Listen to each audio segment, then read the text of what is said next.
آپ صلی اللہ علیہ وسلم کی زوجہ ام حبیبہ ہماری امی جان رضی اللہ تعالی عنہا کس کی بیٹی تھی؟ ابو سفیان کی بیٹی تھی۔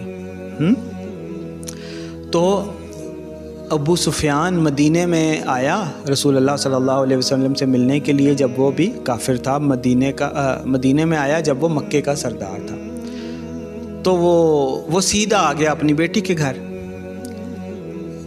تو یعنی کہ وہ آپ صلی اللہ علیہ وسلم کا سسر بھی تھا نا اس وقت میں بھی۔ تو رسول اللہ صلی اللہ علیہ وسلم کے گھر میں آ گیا، اپنی بیٹی کے گھر میں آ گیا۔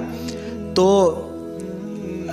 حضرت ام حبیبہ نے آپ صلی اللہ علیہ وسلم کی چٹائی پہ اس کو نہیں بیٹھنے دیا، فرمایا کہ جیسے اللہ تعالیٰ قرآن میں فرماتا ہے کہ انما المشرکون نجس، کہ مشرکین تو ناپاک ہوتے ہیں، پلیت ہوتے ہیں، تم نہیں بیٹھ سکتے اس چٹائی کے اوپر۔